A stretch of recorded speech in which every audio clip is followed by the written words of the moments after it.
All right. Hello and welcome to the Park University's Outside the Wire podcast, where veterans' voices are heard. Hi, I am Kyle, the host. Sitting next to me is Matt, and on the far end is Gary. And I'm going to have them introduce themselves to you, and then I'll end it off, and then we'll move to the next topic.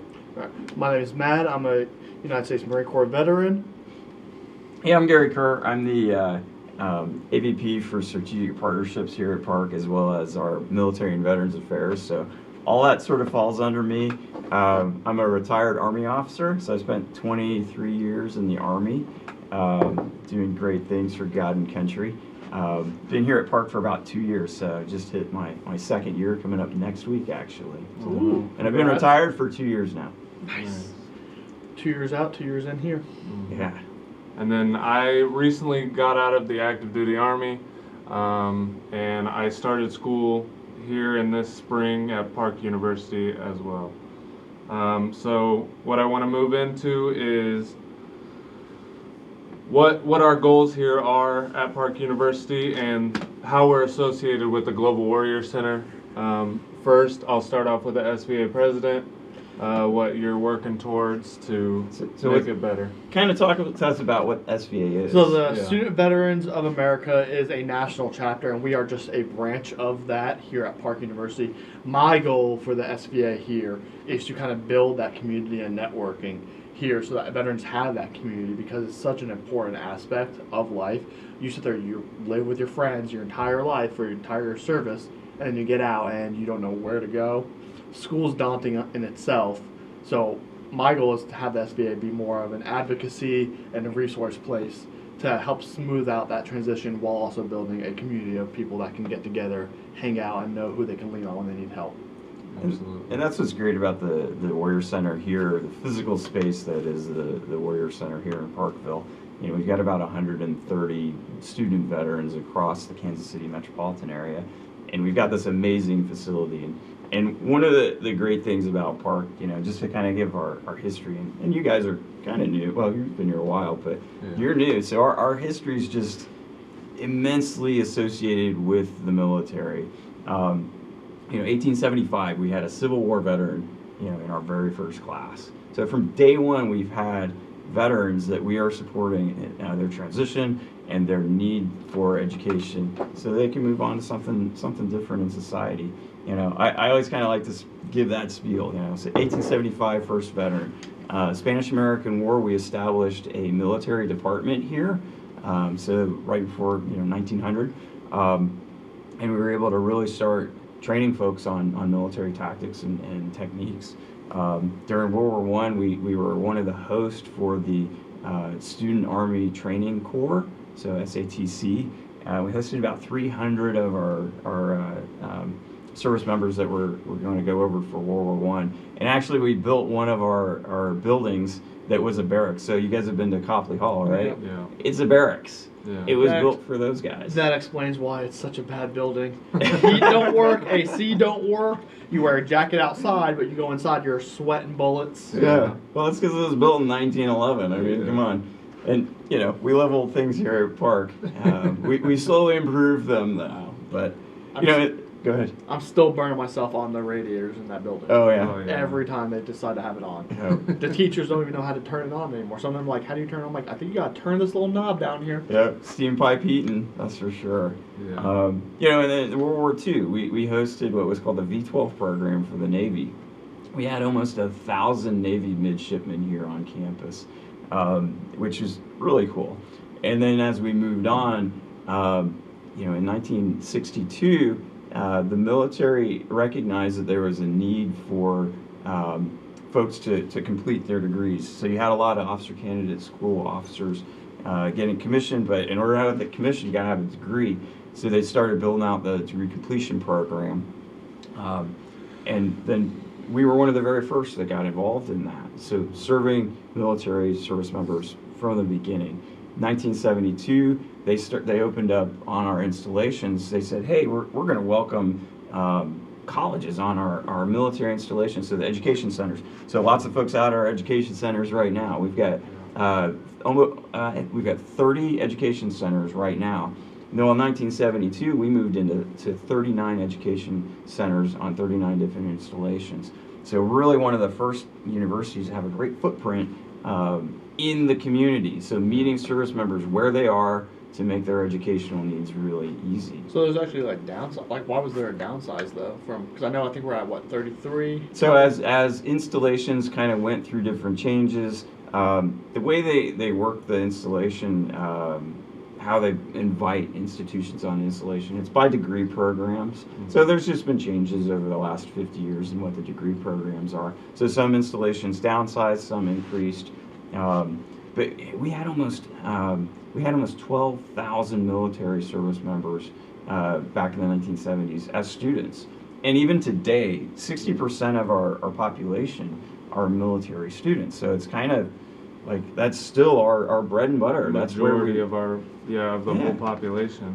Well, and that's the great thing about Park as well. I mean, everywhere you walk, whatever class you're in, there is a veteran. Even if you're in online or you're in person, both ways. I've met both veterans as well as active duty in each of my classes. So it has been a good like transition for me to being active duty into that life, because I mean those worlds are different, and having somebody to be able to connect to, I feel like has been a huge like help towards my path, definitely. Yeah. And with Park being all across the U.S., I mean, you can really go from anywhere, distance as well as you can come on campus here in Parkville. Yeah. And there's other campuses as well, and you can go in person there as long as obviously that degree is there. Yeah. Yeah, it's I actually heard it just the other day. One of the folks that works for me down in Texas, she was talking about Park PCS is with you. Mm-hmm. Like you were at Fort Bliss, although you didn't Right. take classes at Fort Bliss, but you could have. Why? Because we've got 2 campus centers, and we've got one in El Paso and then one actually in Fort Bliss in the town, or in on the installation. On the installation, thanks. Yeah, so it's kind of cool. We go where you are, and with anywhere between, depending on the year, right? We've got about 5,000 military affiliated students. Of those, the majority really are active duty, and then the rest of them, between 1,000 and 2,000 veterans, across the nation. So it's pretty incredible. And then you can't forget about the family members that we're serving. And it's great because it's cost effective. So if you're active duty, we're gonna give you the tuition assistance rate. It's $250 a credit hour. If you're in the National Guard, $250 a credit hour. And if you're in the reserves, $250 a credit hour. So those are incredible benefits. And then if you're an active duty dependent or child, or dependent or spouse or child, our spouses love it when you call them dependents, by the way. But if you're one of those, then it's $250 a credit hour. I don't know anybody that's doing that. Yeah. So it's affordable. And it's also gotten easier. So I know when I was still in, you still had to wait till you hit your 2-year mark in whatever service you were in to even utilize TA, and that's changed now. You could, as soon as you hit the fleet, you're good to start. Nice. Yeah. Yeah. Oh yeah, it's definitely changed on the active duty side where it's not, because they're pushing that education, and honestly, sometimes it can be hard to know where to look, especially if you haven't done it before. You're coming straight out of high school. It's the same type of mentality where you can just get lost in the sauce, so to say. Like, literally, you are looking at so many options. Even if the best one's right in front of you, it can really just be scrambled. That's also where a good command comes in. I'm like, are they going to help you, or are they going to sit there and I'm going to drown by myself? Oh yeah, absolutely.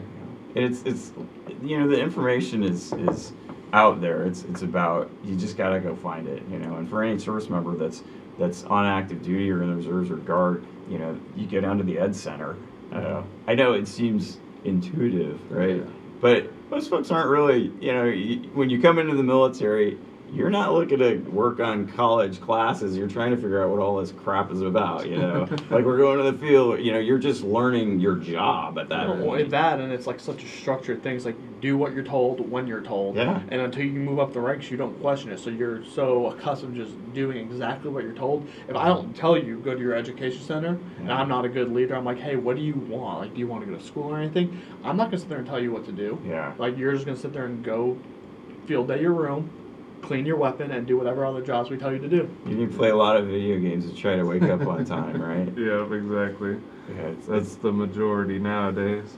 yeah. But Well, it's good that you know, folks just have to, you know, when folks are ready, you know, to get their education, you know, Park's there for them. Other schools are there for them. All they got to do is make their way down to the Ed Center and start thinking about, what do I really want to do?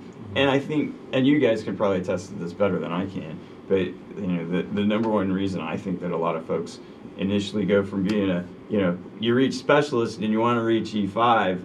Well, guess what you need? You need some promotion points. yeah, And taking classes can get you those promotion points to get you to that next step.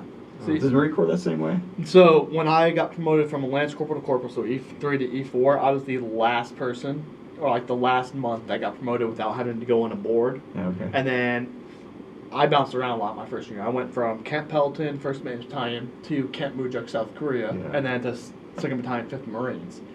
Somewhere in that, they lost the translation of I didn't do my board, so they just sit there and checked me off as I got it, and then I got promoted to sergeant about 2 months before my original. Without was. going to a board? Without going to board. wow. Now, granted, I was at that point. I was the senior corporal for, and this is coming from the master sergeant. They're like, you're the senior corporal of the unit right now, because I got ship taxed to combat cargo. So like, I earned myself. There was no one's like, oh, we don't want you to get promoted. Yeah. It was just I skipped that formality. But those boards did get implemented back in 2015, 2016. Yeah. Kyle, you didn't escape out any boards, did you? No, I unfortunately had to go to every board. I went to a couple, and I finally got my promotion status, but it didn't matter because my points were maxed out completely. So I understand everyone's struggle when they talk about points. Yeah. Yeah. Did you take 798. any classes to get points? Yeah, I went to college when I was in, and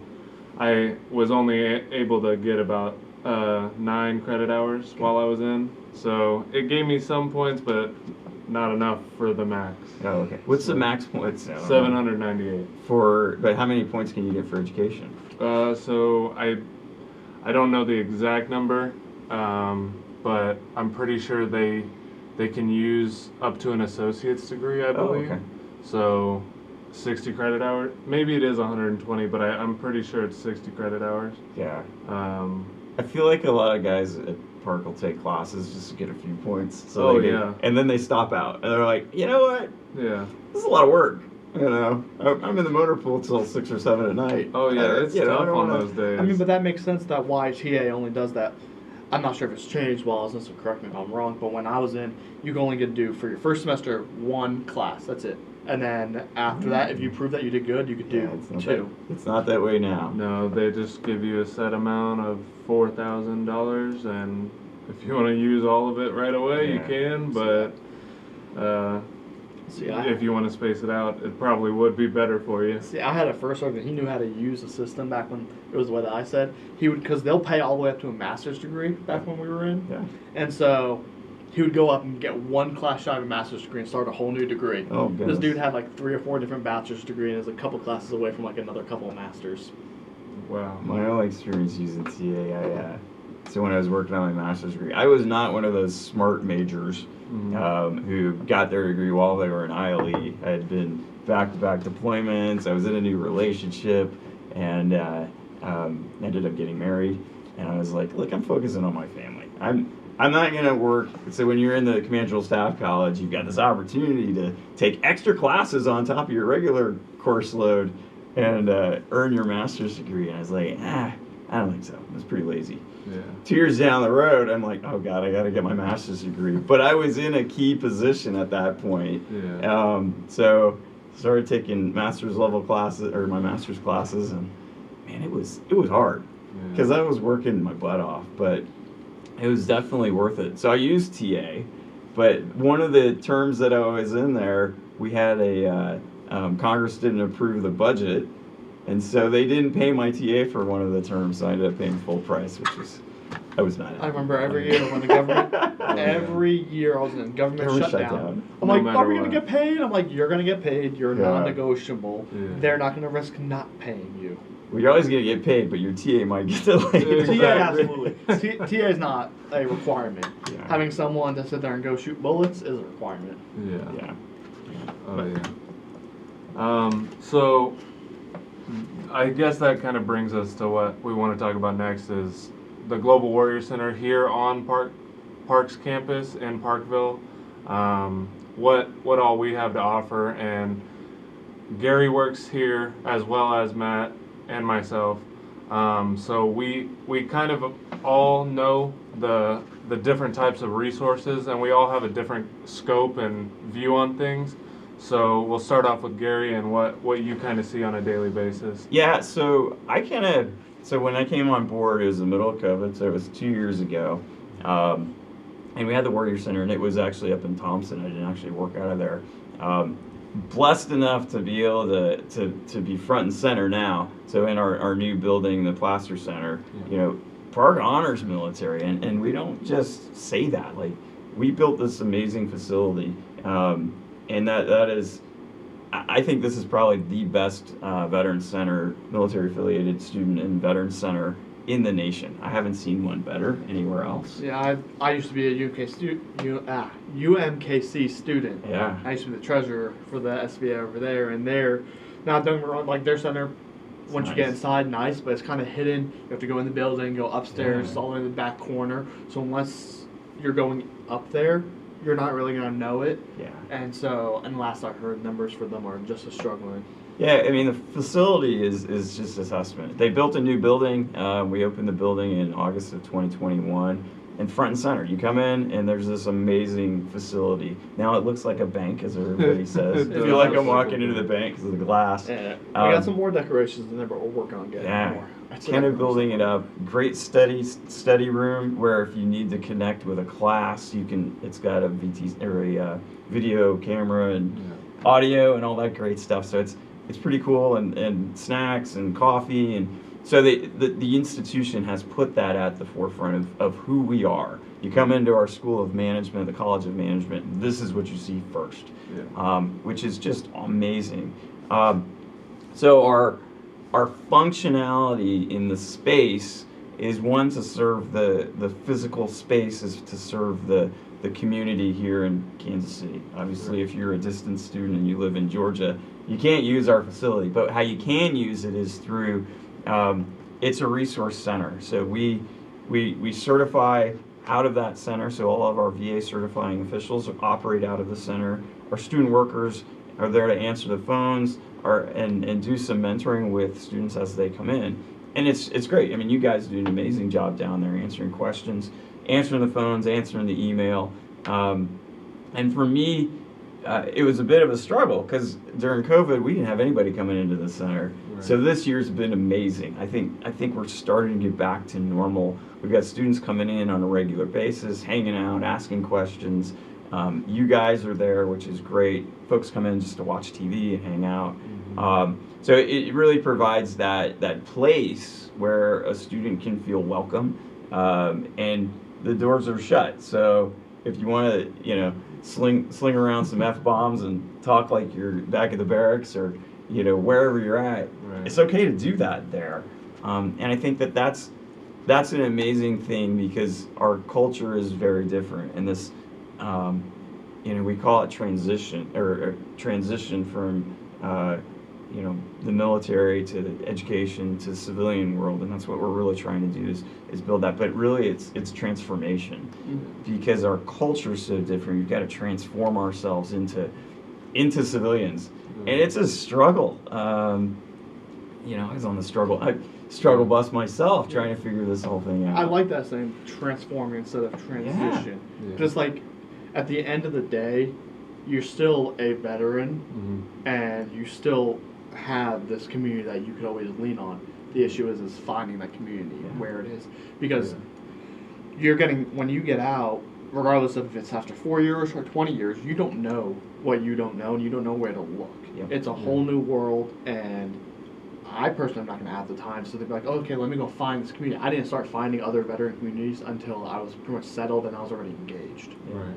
Well, and I think I can speak on it like from the most recent experience. I just recently got out of the Army in October, so, and that was a struggle because I was recently in South Korea right before I got out, and then I had to return back to my home base, Fort Bliss, and I only got back with 30 days until I was about to leave. So I didn't get to use all the resources that are available to all active duty members, such as like using SFLTAP and the transition programs and things like that. I didn't get all of those experiences.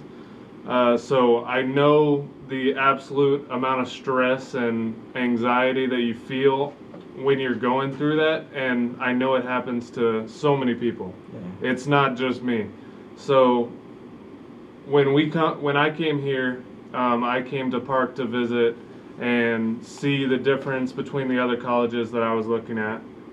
And when I came here, the first place I was taken to was the Global Warrior Center, and as soon as I walked in the door, I felt comfortable. I felt like I was with my people, with people that understood what I had gone through and also understood like day-to-day things and were able to talk to me in a way that I could talk, because the communities are so different between being in the military, whether you're National Guard, reserves, active duty, it doesn't matter. Like, that community is so different from a civilian life, especially when you get into education. Like, it's not the same at all. So being able to understand that and be able to like build that bridge and have somebody kind of help you along the way was like, I literally don't have words to express like how good that made me feel, and that's the reason that I chose to come to Park. So if it doesn't have to be Park when you're deciding a college to go to or anything like that, but if you can find a community like that, if you can find those type of people who will help you and there's no judgment or anything like that. There's judgment. There's judgment, but it's, if you can find people that are good people and understand you, I can't say enough about how good this place made me feel, and I hope everybody's able to find some place like this. I'm still waiting to meet a Space Force veteran. Judgment right there. Oh, Right. my brother-in-law got so mad. Off topic, but like we went to Atlanta and he lives there. He had just had a baby, so this is the last time we're going to be able to like do like a Silkies hike together. Because I love doing Silkies hikes. This is a big veteran community. We'll touch on that in later episodes. But I saw we all got voluntold to carry flags. I'm like, I'm fine. I saw a red flag. I'm like, Marine Corps, mine. And he was a Marine as well. I met him at boot camp. And he saw a black one. So he's like, oh, this is a POW. He's like, okay. It was a Space Force flag. So this dude was walking around with a Space Force flag the entire hike trying to steal the Marine Corps flag from me. There's a place for everybody. Yeah. There's a place for There is. everybody. We all give each other crud, but at the end of the day, we take care of each other. That's how our lifestyle is, you know? You gotta be able to give and take, no matter what. I just heard this the other day. People were talking about, being offended, and so the world is a touchy-feely place now, and we all have to be cautious and respectful. Right. But within the military, respect is a little bit different in our relationships. And this one guy was talking about, how in the military, people come in and they start busting his chops, and trying to be mean to him, and he says the whole time I'm not thinking about how bad I feel. I'm thinking about how I can one-up that guy and make him feel bad too. Absolutely. But it's not really feeling bad. It's about that brotherhood or that community, that sisterhood, that connection, and that's that's what makes the military very different. It's the community. It's the bond that you're just not going to get anywhere else. And if you do it in front of like civilians, they're like, "What?" This is normal?" Nobody understands. And the amount of times I've had to explain to my fiance, I'm like, because I'll sit there and see one of my old buddies, and we'll just constantly be going insult after insult after insult, and then she's like, "Why are you okay with that?" I'm like, it's just normal for us because at the end of the day, if I'm not insulting him and we're not smiling and laughing after it, something's wrong. Yeah. I don't think people understand that. No. And in the civilian world, to see it from a different lens, or to be looking through the glass windows that are the Warrior Center now, if they were to hear the things going on, I think we might all get in trouble a little bit. But and one of the things that as we moved into the new center, and as I stepped into the role, so my original role was just the senior director for military veterans affairs.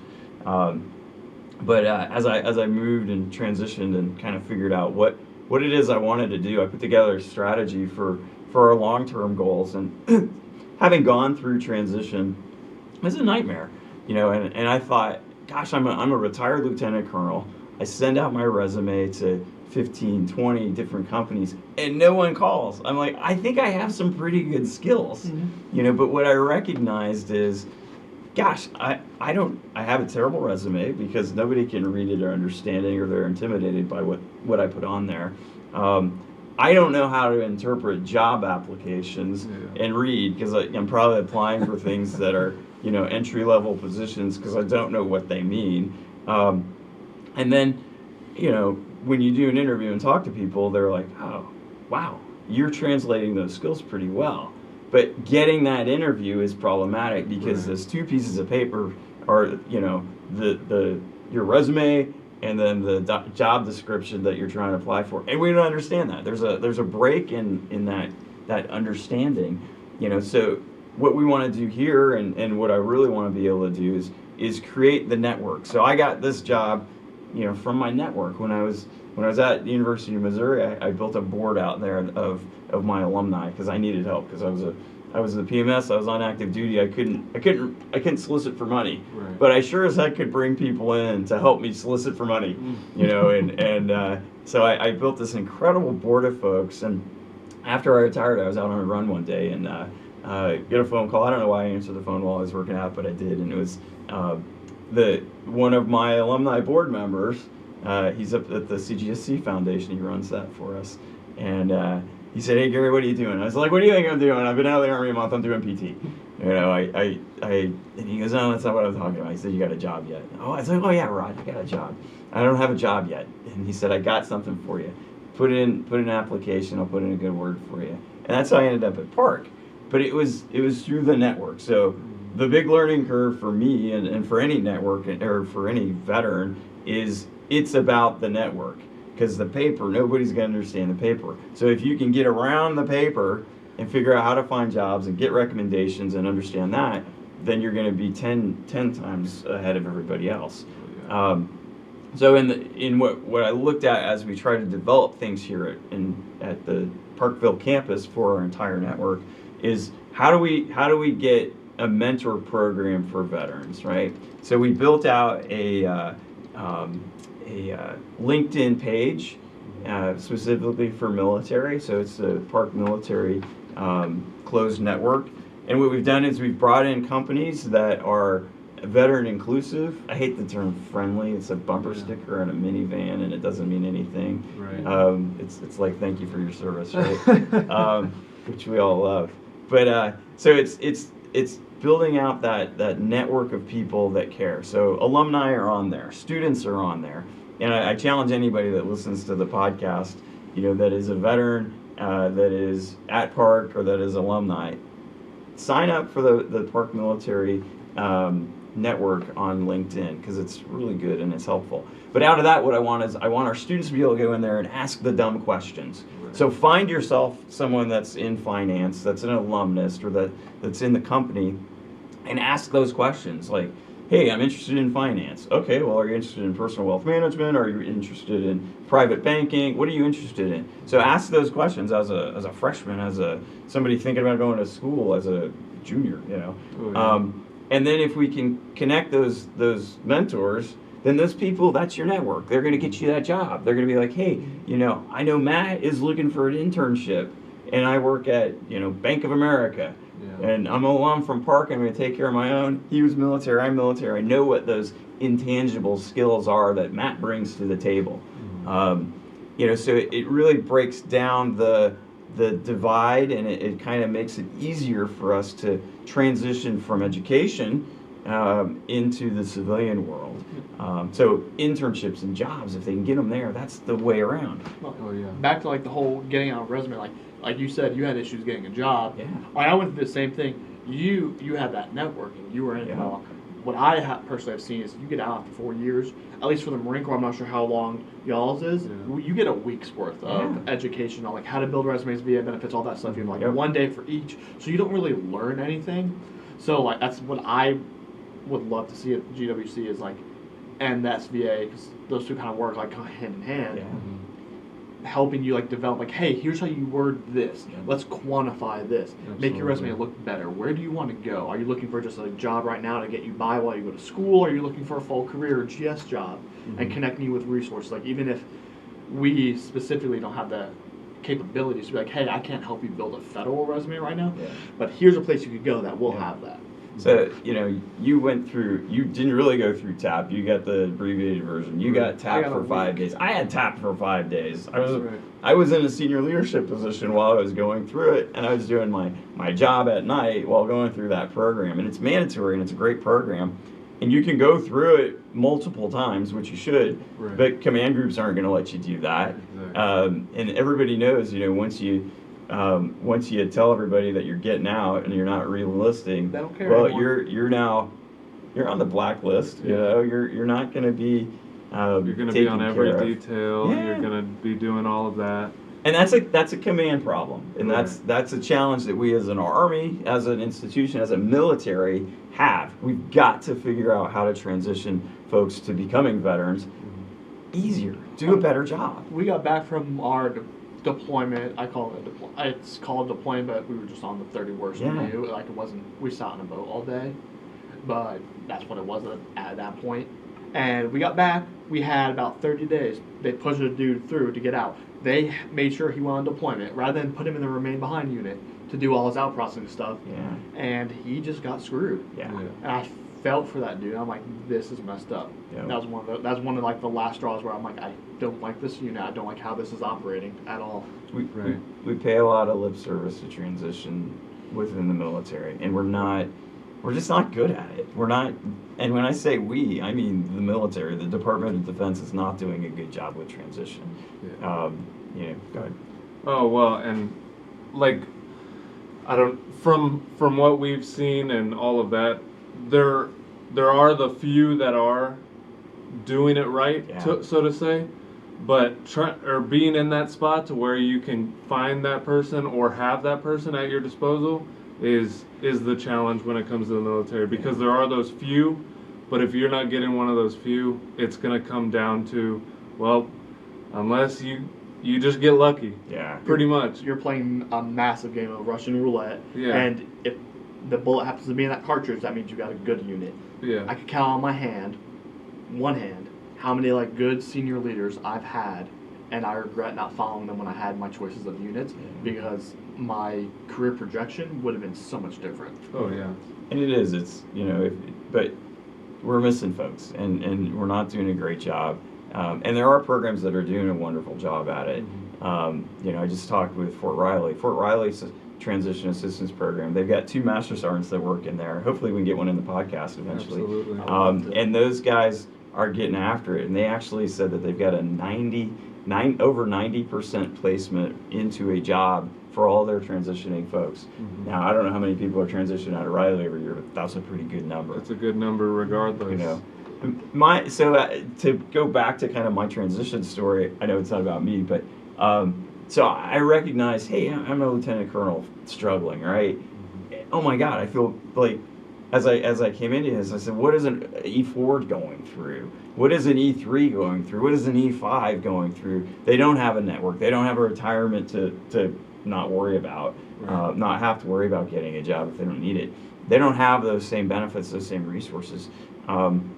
So as I stepped into the role here, I was like, man, we've got to create something that really helps with that transformation. And it is, so the network and trying to help build the networks, and then being a place that we have 100% of the resources you could possibly need. So a student veteran walks in and says, hey, I got legal problems. I'd say, hey, I get 40,000 veteran service organizations out there that can help, right? And of those 40,000, there's probably at least 100 that are in legal services. So like we actually had a student come in. He said, I'm trying to get a job. I got to do a security clearance for the job, but I got an Article 15 while I was in.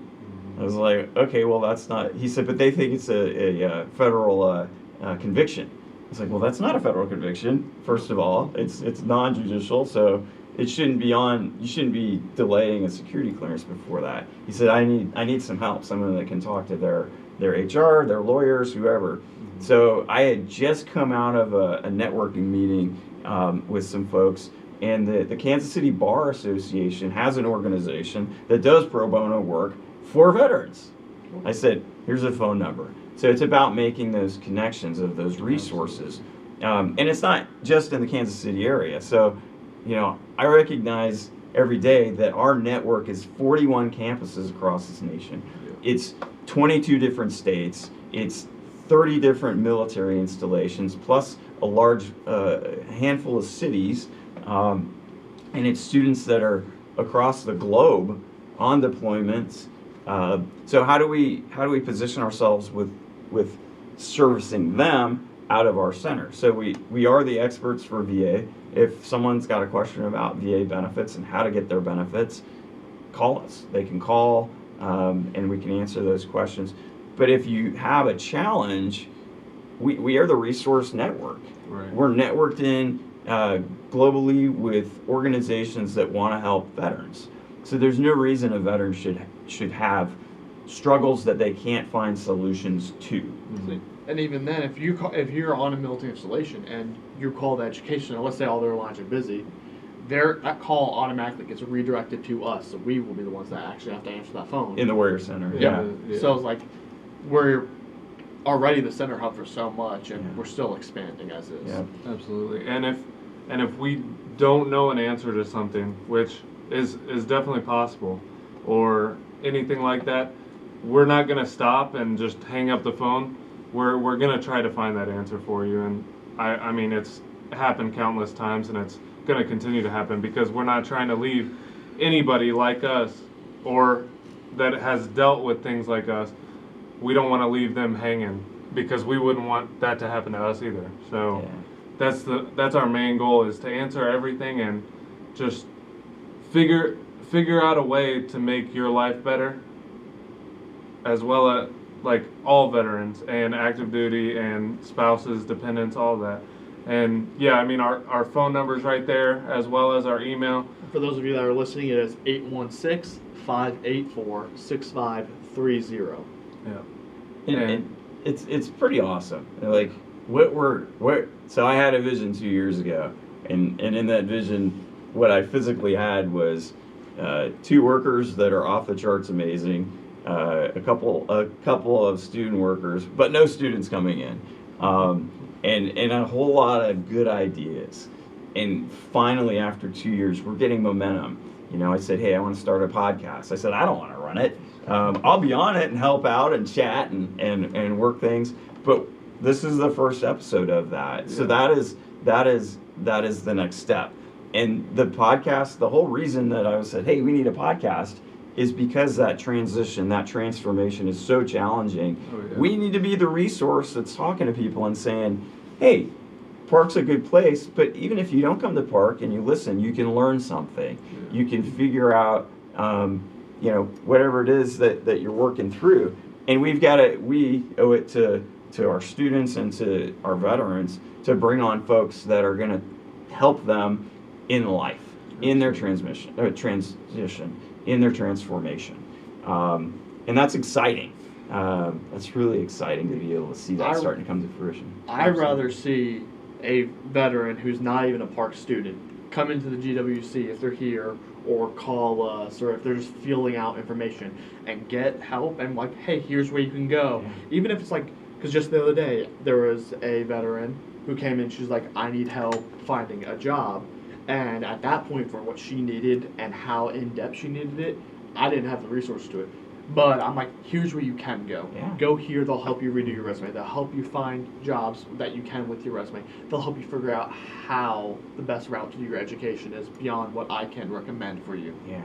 And so I'd rather see them come here, get help, and never see them again than them not get any help at all. Oh, absolutely. And yeah, our main goal, obviously, if you come to Park, we're going to be able to be more helpful, but we're here for any questions. Absolutely. So That's what makes it great. We're a nonprofit. yeah. So Like we can do, I always tell people that, like, we can do nonprofit work, and that's nonprofit work. Right. It's being the resource hub for veterans, and supporting our students, and then helping out our community. And the next step, really, I think, for us is to integrate and strengthen the park network and expand our programming to ensure that students at campus centers are involved, and they're actively participating. You know, you got the SVA up and running again after 2 years of being completely dead. And the next iteration of that is that I want to put representatives at our campus center that can, you know, at your monthly meeting or however frequently you guys are going to meet, that can come in and have a seat at the table from Fort Bliss, from Camp Pendleton, from wherever we're at, and that they can then be represented. And the purpose of the SVA is really to be the voice of veterans at Park University. And then Matt can set up a meeting with the president. He can set up a meeting with me. And if there's concerns or there's issues or there's problems or the veteran community wants more at Park, they go through the SVA. He's the representative.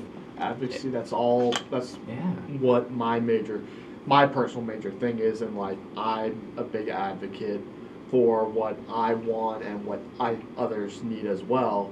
Right now it happens to just be focused on Park University, Right. but my end goal is, again, going back to working with veterans and active duty, advocating on their behalf, Yeah. especially when they're in positions that they cannot advocate. And that's why I want to emulate here.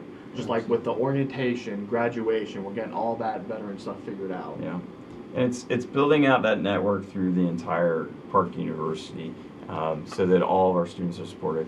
SVA, you know, you guys are talking about the video gaming. Yeah. Well, what better way to incorporate folks that are remote than to build out club teams? Like, what I'd love to see is, you know, our campus centers have a club team on our esports, Right. you know, network. And because we've got an amazing esports team here at Park University, Yeah. Parkville, Mm-hmm. that doesn't represent the whole network. Exactly. But something like esports, oh my gosh, the sky's the limit with that. Oh, Club yeah. teams fighting each other in whatever, Call of Duty or whatever game you guys play. Oh, yeah. You know, and then go into tournaments, go to the Army tournament, go to the Air Force tournament, Mhm. be the Park University team that's competing. And amazingly enough, you can have people in 6 different locations on that team. Mhm. You know, and then you're really representing Park. You're creating unity for the institution, and you're having a lot of fun, and you're doing something other schools aren't doing. Oh yeah. You know, so that's kind of And it's you where know, we're headed. A lot of Right. other schools also don't have the reach that Park University Yeah. has, because we got UMKC, they're part of the UM system. Okay, cool. So they have a couple of other schools you could take classes in other UM schools online, but that's just for Missouri alone. Yeah. And it's the same way across other states. There's not many schools that have a national reach. Oh yeah, definitely. And I think as long as Park continues, and as well as us as the Global Warrior Center continue to expand on that outreach, as well as connect with people and network, and just kind of get people to hear why we're here and what we're about, and just make the message clear that, hey, we're here for everybody. Like, we're here to help. So if that continues, I mean, I can see that happening. I can see things like that happening to where, okay, yeah, Fort Bliss, we have that location. Here in Parkville, we have this location. Distance learning can even be participants Yeah. in things like that. Just as long as we continue to try to push towards that, I think the sky's the limit. So. Yeah, that's I don't know. That's why I'm here. That's why I stay. You know, It's because we can really support our community, and this is our community, and it's the veteran community it's unique. It's the biggest network of people on the planet, and it's a culture that is forever connected. You're never not going to be a veteran. It's weird. Did you guys think of yourselves as veterans while you were on active duty? No, not at all. No. Not at No, all. you know what? Still to this day as well. Like when people are like, "Oh, thank you for your service," I'm like, I don't know what to say. Yeah, right. Although I did have a senior drill instructor who said, it was like the best thing you can say is like, "My pleasure." It's the Yeah, most- I always used to say thank you for your support. Thank you for your support. I like that I just one say I too. appreciate it. Yeah. That's it. It's never not awkward though. Yeah. No matter what. Always, it's like, No matter what. I think we could do a whole podcast on that, talking about it for an hour. I felt Oh, so awkward at absolutely. McDonald's when they pull the thing. Are you a tattoo artist? No. Are you a veteran? Yes. I'm like, oh, this is awkward. It just became so awkward for so many reasons. The guy with the sleeves, he must be a veteran. Or a tattoo artist. Or a tattoo artist. That's hilarious. So, but yeah, I think this is the next iteration of growth. This is the next iteration of service back to the community, and that's, I feel like this specific episode feels like a marketing campaign, Right. and I'm sorry if it feels that way. It is. This is a great place. Yeah. But it's a great place that it doesn't matter if you're a park student or a veteran that attends park. You can just be a veteran, or you just be a military service member that's looking for information, and that's what we want to grow this into. Absolutely. Is that resource, and it's about coming back to resources and helping with that transformation, because it's hard. Oh yeah. It really is, and I'll tell you, I don't feel like it ends anytime soon. No. It doesn't It's weird. end. There is a magnitude of things that follow you when you get out. Yeah. And that's one thing that we'll touch on the podcast of like all the different struggles and obstacles that you face on a constant basis, whether it's 2 days after you get out or 20 years after you get out. Some of these things are still going to be Yeah. prevalent and they're still going to be an issue. And knowing that there's others out there that have dealt with this Mhm. and that have been through it, gone through it, it makes things a lot easier when you know someone else has already gone through it Oh, and made it definitely. on the other end versus, shoot, I'm doing this all by myself. Yeah, nobody's alone when you're a veteran. That's Oh, for yeah. sure.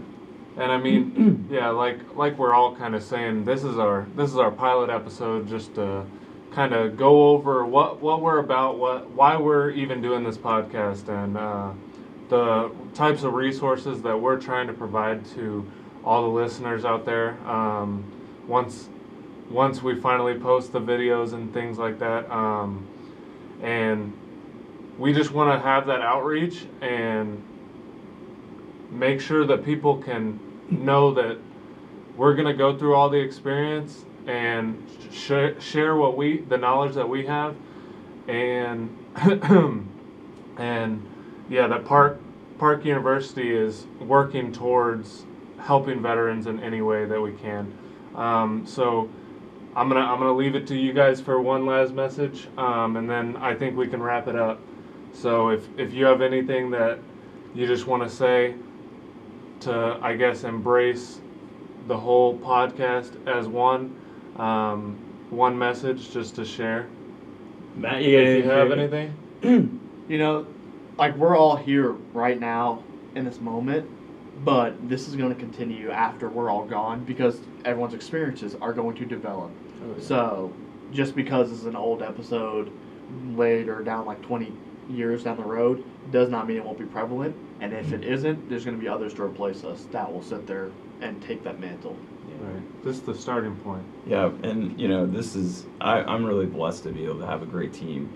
These guys are on my team, and really realizing the vision that we have for what we as an institution can do for our students and other veterans in the community, sharing information, being a hub for resources for veterans, for military, and folks that are affiliated with us as well.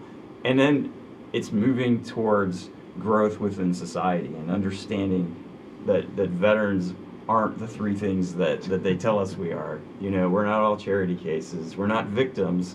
We're not heroes. And that's what society sees us as. And I think that's sad. But if we can connect and break down those barriers, connect our students, connect our veterans with corporations, then the corporations can start seeing the intangibles that veterans bring to the table that they're not going to get from their other employees.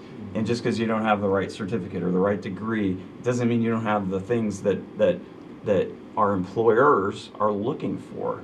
And that's something that we want to provide within our communities, and continue to stretch that voice so that the lens through which the rest of society sees veterans is a little bit different. They see us as a resource. They see us as educated. They see us as people that are great leaders. I mean, the first job you have in the military that you're in any leadership position, you're a team leader. You might be an E3, but you got 4 people that you're in charge of, and you might be in the military for 6 months. No other organization has that on the planet. I was a whole E4 and I was running a whole department out in South Korea. Yeah. And I'll be damned, I did a damn good job. Yeah.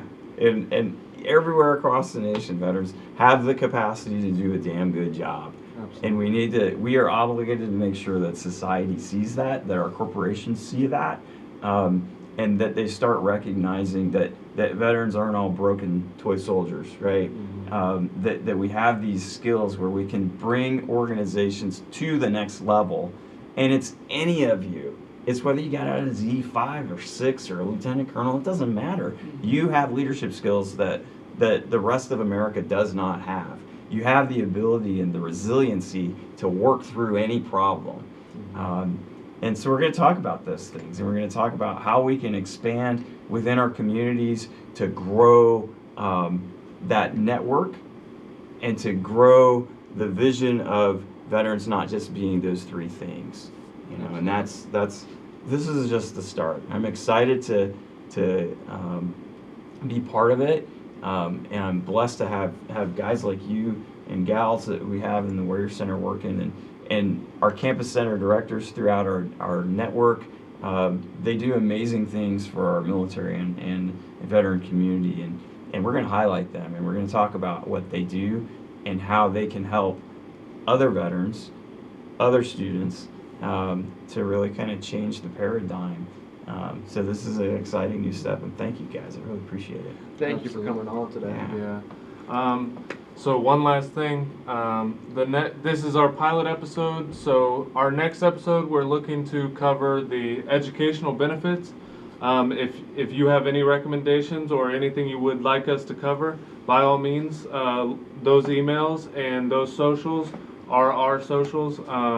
So reach out to us on there, and we will absolutely try to answer any questions that you guys might have. And thank you guys, appreciate it.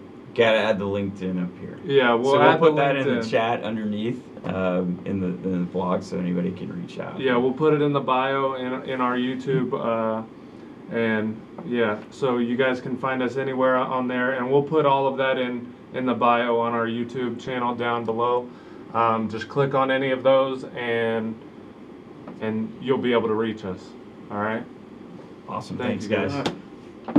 Good. That went well. Yeah, I think so too. I could have talked for another hour.